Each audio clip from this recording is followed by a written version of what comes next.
रामपुर नाम का एक गांव था जहां सीताबाई और मनोहर आम की खेती किया करते थे। एक बेटा राहुल हाल ही में शहर से इंजीनियरिंग की पढ़ाई करके लौटा था। दूसरा बेटा राजेश और बहू सुषमा आम की खेती में हाथ बटाया करते थे। मनोहर और सीताबाई हर साल आम की फसल बाजार में जाकर बेचा करते थे। अरे मनोहर भैया, 2 किलो आम पहले मुझे दे दीजिए। मेरी घरवाली आपके खेत के स्वादिष्ट आम की बहुत बड़ी फैन है। अरे मनोहर, पहले मैं आया हूँ, 3 किलो आम पहले मुझे दे दो। अरे भैया जरा रुकिए, अभी तोल देता हूँ। इस तरह जब भी मनोहर हाट लगाता तो ग्राहकों की लाइन लग जाती थी, क्योंकि मनोहर बहुत अच्छे से अपने आम के पेड़ों की देखभाल करता था, जिससे उसके आम पूरे शहर में सबसे स्वादिष्ट आम होते थे। आम बेचकर मनोहर और सीताबाई घर आ जाते हैं। उठो बाल गोपाल, सुबह हो गई। मैं तुम्हारे लिए माखन मिश्री और हलवा लाई हूँ। सीताबाई भगवान कृष्ण की बहुत बड़ी भक्त थी, लेकिन घंटी की आवाज सुनकर राहुल की नींद खुल जाती है। माँ, मैंने कितनी बार कहा है सुबह सुबह घंटी मत बजाया करो, मेरी नींद खुल जाती है। राहुल की बात को अनसुना करते हुए सीताबाई घंटी बजाना जारी रखती हैं। राहुल गुस्सा करते हुए कंबल ओढ़कर सो जाता है। राहुल बेटा उठ, सुबह हो गई है। जल्दी से हाथ मुंह धोकर नाश्ता कर ले और खेत जाकर अपने भैया भाभी की मदद कर। क्या माँ, तुम मुझे चैन से सोने भी नहीं देती हो, सुबह सुबह जल्दी उठा देती हो। क्या मैंने इंजीनियरिंग की पढ़ाई खेती करने के लिए की थी? मुझसे भैया की तरह छोटे मोटे काम नहीं होंगे। खेती को छोटा मोटा काम मत बोल। उसी खेती की वजह से तू इंजीनियरिंग की पढ़ाई पूरी कर पाया है। अगर तेरे बड़े भाई ने खेती न की होती तो आज तू इंजीनियर ना होता। जो भी हो माँ, मुझसे खेती का काम नहीं होगा। मनोहर और राजेश बड़ी मेहनत से अपने आम के बाग में सिंचाई कर आम के पेड़ की देखभाल करते हैं। मनोहर खेत से घर आता है। आंगन में खड़े होकर सीताबाई को आवाज लगाता है। राजेश की माँ, जल्दी बाहर आओ, टोकरी उतरवाने में मेरी मदद करो। ये टोकरी तो बहुत भारी है जी, ऐसा क्या ले आए खेत से? इस बार आम की फसल बहुत अच्छी हुई है और समय से पहले ही आम पक गए हैं। ये वो आम हैं जो रात में अपने आप पेड़ों से गिर गए थे, तो मैं घर ले आया। मैं जल्दी से ये आम अपने कान्हा को देकर आती हूँ। सीताबाई टोकरी से सारे आम निकाल लेती है और कृष्ण जी के मंदिर के सामने रख देती है।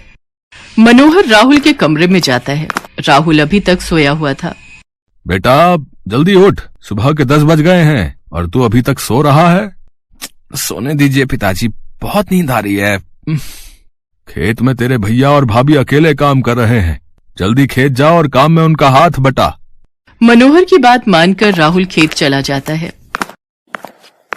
न जाने कब राहुल अपनी जिम्मेदारी समझेगा और खेती बाड़ी में हाथ बटाएगा। मैं तो उसे बोल बोल कर थक गई हूँ कि जब तक नौकरी नहीं मिलती तब तक अपने भाई और पिता की मदद करे, लेकिन वो सुनता ही नहीं है। इस बार बाजार में आम की कीमत ऊंची है। अगर जल्दी से सभी आम तोड़कर बाजार में बेच दिए तो बहुत मुनाफा होगा, जिससे राहुल की पढ़ाई के लिए जो जमीन गिरवी रखकर कर्ज लिया था वो भी चुक जाएगा और हमें हमारी जमीन वापस मिल जाएगी। उसकी अगली रात बहुत तेज तूफान आता है और पानी भी बरसता है, जिस वजह से आम की पूरी फसल खराब हो जाती है। मनोहर को जैसे ही ये बात पता लगती है, हम बर्बाद हो गए, अब हम लाला के पैसे कैसे चुकाएंगे? वो हमारी जमीन छीन लेगा। मैं मेरे कान्हा से प्रार्थना करूंगी, वो हमारी मदद जरूर करेंगे। क्या माँ, तुम भी कैसी पागलों जैसी बातें कर रही हो? कलयुग में भगवान मदद करने नहीं आते। तो चुप कर, अगर तू मदद करता तो आज ये सब नहीं होता। सभी आम टूट गए होते और बाजार में बिक भी गए होते। ये जो भी हुआ है वो सब तेरी वजह से हुआ है। हाँ भैया, आप सही कह रहे हो। अब से जब तक मुझे नौकरी नहीं मिल जाती तब तक घर के सभी कामों में आपकी और पिताजी की मदद करूंगा। जो हो गया उसे बदला तो नहीं जा सकता। अब हमें ये सोचना है कि अब आगे क्या करना है। सब लोग अपने अपने कमरे में चले जाते हैं, लेकिन सीताबाई कृष्ण जी के मंदिर के सामने हाथ जोड़कर बैठ जाती है। अरे मैंने सुना है मनोहर का बेटा शहर से पढ़ाई करके घर लौट चुका है। शहर में नौकरी नहीं मिली क्या? क्या लाला जी, आजकल नौकरी मिलना भगवान से भेंट होने के बराबर ही है। आजकल नौकरी कहाँ मिलती है? बेचारे मनोहर का दिन ही खराब चल रहा है। अरे हाँ, कल रात तो मनोहर के आम की फसल भी बारिश में बर्बाद हो गई भैया। अब पता चलेगा बच्चू मनोहर, बड़ा शौक था बेटे को इंजीनियरिंग पढ़ाने का। इस बार तो पक्का तुम्हें अपनी जमीन मुझे बेचनी ही होगी।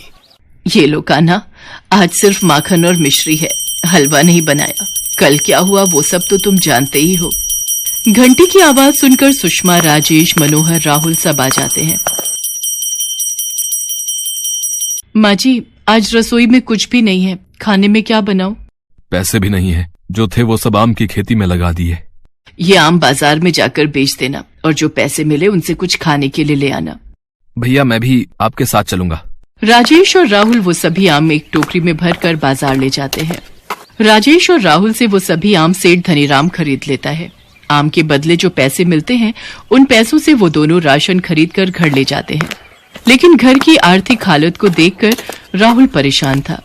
क्या फायदा इतनी पढ़ाई का, ना तो मुझे कहीं नौकरी मिली, ऊपर से पिताजी ने मेरे ऊपर कितने सारे पैसे खर्च किए, उसका कर्ज अलग बढ़ चुका है। तभी राहुल को आसपास एक साधु बाबा की कुटिया दिखती है। साधु को ध्यान में देखकर राहुल ने उनसे समाधान लेने की सोची और साधु के पास गया और हाथ जोड़कर बैठ गया। कुछ देर बाद साधु ने आंखें खोली। परेशान हो, घर की स्थिति बहुत खराब हो चुकी है, नौकरी नहीं मिल रही। बाबा के सवालों से राहुल हैरान हो गया। हाँ बाबा, ऐसा ही है, मुझे कुछ समझ नहीं आ रहा कि क्या करूं। तुम्हारी माँ भगवान कृष्ण की बहुत बड़ी भक्त है, कान्हा जी जरूर सब कुछ ठीक कर देंगे बेटा। तुम घर जाओ, क्योंकि भगवान अपने भक्तों की परीक्षा जरूर लेते हैं, लेकिन साथ नहीं छोड़ते। बाबा की बात सुनकर राहुल को थोड़ी तसल्ली मिलती है। शाम हो चुकी थी, इसलिए बाबा को प्रणाम कर राहुल घर आ जाता है। लेकिन तभी घर में कोई है? जी कहिए, क्या काम है आपको? क्या ये राजेश और राहुल का घर है? हाँ, उन्हीं का घर है। बेटा, तुम्हारे आम खाकर मेरी पत्नी ठीक हो गई। वो काफी लंबे समय से बीमार थी। मैंने एक से बढ़कर एक बड़े डॉक्टरों से उसका इलाज करवाया, लेकिन कोई भी उसे ठीक नहीं कर पाया। लेकिन जैसे ही उसने वो आम खाए जो मैंने तुमसे खरीदे थे, वो बिल्कुल ठीक हो गई। तुम्हारे आमों ने तो चमत्कार कर दिया। अब और आम मिल जाएंगे क्या? और आम नहीं मिल पाएंगे, हमारे पास उतने ही आम बचे थे। कल रात की आंधी में आम का पूरा बगीचा उजड़ गया था। अब मुझे पता चला है राहुल इंजीनियरिंग की पढ़ाई करके गांव आया है। अगर आप बुरा न माने तो आप राहुल को मेरे यहाँ काम पर भेज सकते हैं। अब कैसा काम? मैं एक बिल्डर हूँ और मुझे एक अच्छे इंजीनियर की जरूरत है। अब फिर तो मैं आपके यहाँ काम कर सकता हूँ और मैं आपको शिकायत का कोई भी मौका नहीं दूंगा। सेठ धनीराम राहुल को अपने यहाँ नौकरी पर रख लेता है। मनोहर जी, मैंने जो कर्जा आपको दिया था वो चुकाने का समय आ गया है। लाला जी, मुझे थोड़ी मोहलत और दे दीजिए। मेरे बेटे की नौकरी लग गई है, बस 1-2 महीने में मैं आपका पूरा कर्ज चुका दूंगा। नहीं, मैं आपको और समय नहीं दे सकता। आज से आपकी जमीन और ये बगीचा मेरा हुआ। लेकिन कुछ ही दिनों बाद बगीचे में लगे पेड़ धीरे धीरे सूखने लगते हैं। एक दिन वो सभी आम के पेड़ पूरी तरह सूख जाते हैं। हाय मेरी फूटी किस्मत, मेरे पैसे भी गए और आम का बगीचा भी गया। अगर मैंने लालच न किया होता तो आज मेरे पैसे मेरे पास होते, मुझे इतना नुकसान नहीं उठाना पड़ता। राहुल पूरी ईमानदारी से अपना काम करता है। तभी सेठ धनीराम राहुल के पास आता है। राहुल बेटा, मैं तुम्हारे काम से बहुत खुश हूँ। तुम्हारी काबिलियत की वजह से हमारी कंपनी को और भी ज्यादा कंस्ट्रक्शन के कॉन्ट्रैक्ट मिलने लगे हैं। ये सब तो आपका विश्वास और भगवान का आशीर्वाद है सेठ जी। बेटा, अब से मेरा सारा कामकाज तुम ही संभालोगे और पूरी साइट को तुम्हें ही मैनेज करना है। तुम्हारी पगार भी मैंने 3 गुनी करने का फैसला कर लिया है। सेठ जी की बात सुनकर राहुल की आंखों में आंसू थे। एक समय जहां राहुल को छोटी मोटी नौकरी नहीं मिल रही थी, आज वो मैनेजर बन चुका था। राहुल खुशी खुशी घर जाता है। माँ, सेठ जी ने मेरी ईमानदारी से खुश होकर मुझे अपनी कंपनी का मैनेजर बना दिया है।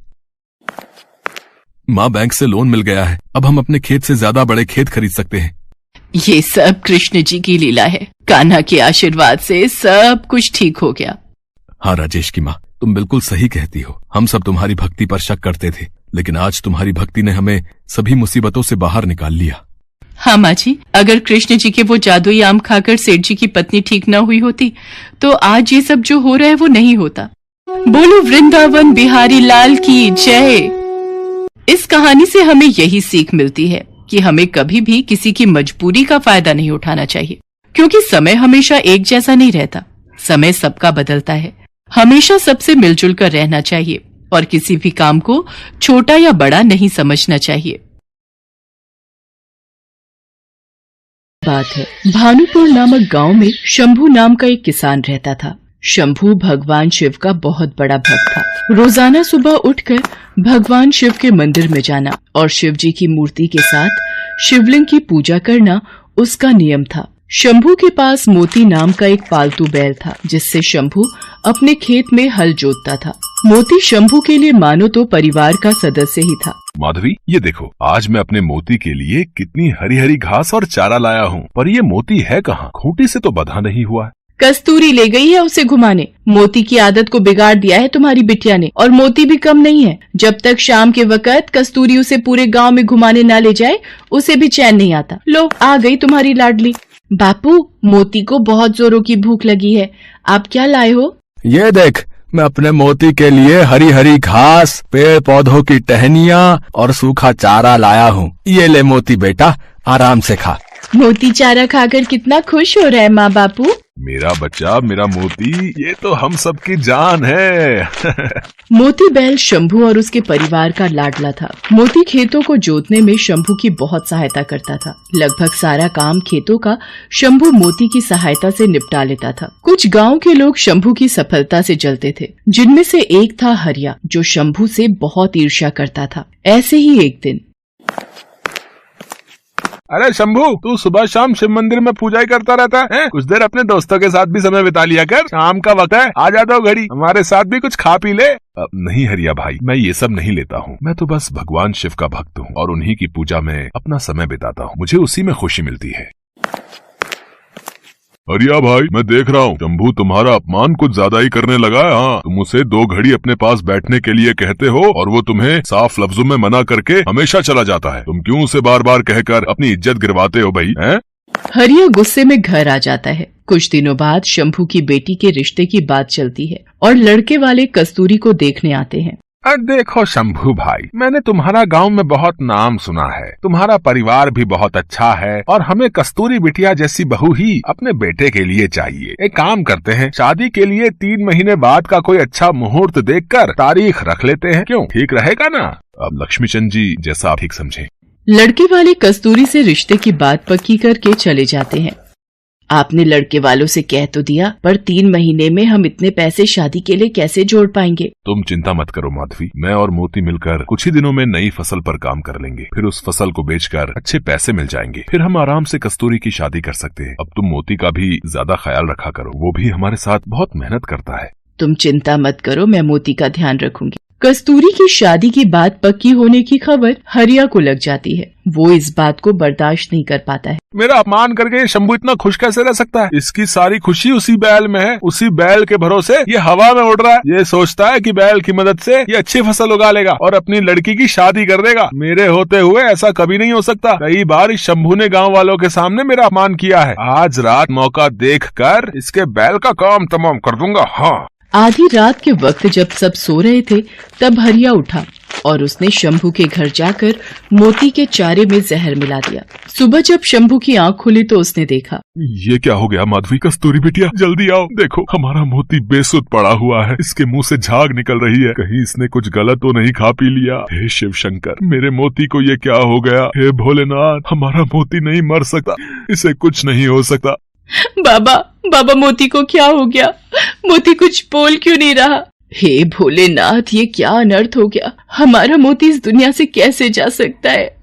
हमारा मोती, हमारा बच्चा। मोती के मर जाने से शंभू, माधवी और कस्तूरी तीनों का बहुत बुरा हाल था। एक दिन शंभू भगवान शंकर के मंदिर में सिर पटक पटक कर खूब रोया। हे ईश्वर, मेरे मोती को क्या हो गया?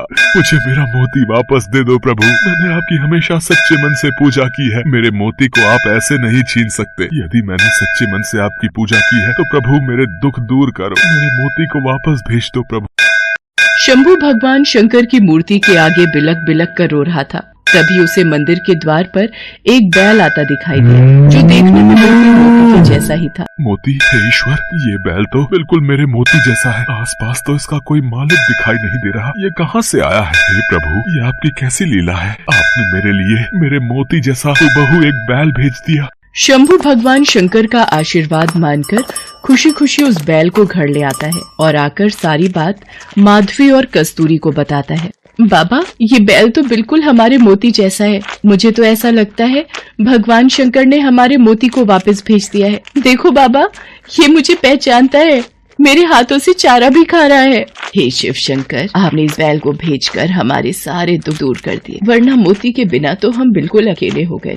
मोती के रूप में उस बैल के आ जाने से शंभू की सारी परेशानी दूर हो गई थी। मानो उस बैल में ऐसा क्या जादू था कि मोती जब शंभू के साथ उस बैल से हल जोतता तो मिनटों में काम पूरा हो जाता। कुछ ही दिनों में शंभू के खेत फसल से लहराने लगे। फसल पककर तैयार हो गई। शंभू ने उसे अच्छे दामों में बाजार में बेच भी दिया। कस्तूरी की शादी के दिन नजदीक आ रहे थे।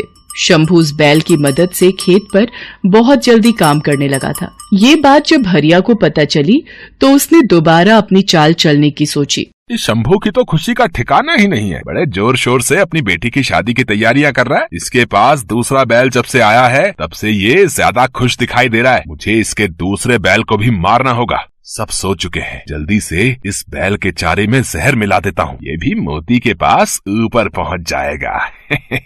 हरिया जैसे ही उस बैल के पास जाता है, बैल मानो किसी जादुई शक्ति से अपनी रस्सी खोल लेता है और हरिया के पीछे भागने लगता है। हरिया चिल्लाता है, कोई बचाओ, बचाओ, मुझे ये बैल मार देगा, मुझे मार देगा, मुझे माफ कर दो, मुझे माफ कर दो, मैं ऐसी गलती दोबारा नहीं करूँगा। मोती बेटा रुक जाओ, हरिया के पीछे मत भागो। शंभू भाई, मुझसे गलती हो गई। मैंने ही तुम्हारे पहले बैल को जहर देकर मारा था। मैं इसे भी जहर देकर मारने वाला था, पर पता नहीं ये बैल कोई जादुई बैल है। इसने अपनी रस्सियां खोल ली और मेरे पीछे भाग पड़ा। इससे कहो मुझे माफ कर दे। मैं आज के बाद कभी भी किसी के साथ गलत नहीं करूँगा। जैसे ही हरिया अपनी गलती मानता है, वो बैल शांत हो जाता है और वापस शंभू के पास लौट आता है। गांव के लोगों की सलाह पर हरिया को उस गांव से निकाल दिया जाता है। हरिया को उसके किए की सजा मिल जाती है। शंभू धूमधाम से अपनी बेटी कस्तूरी की शादी करता है। शंभू और माधवी उस बैल को भगवान शंकर का आशीर्वाद मानकर उसके साथ खुशी खुशी रहने लगते।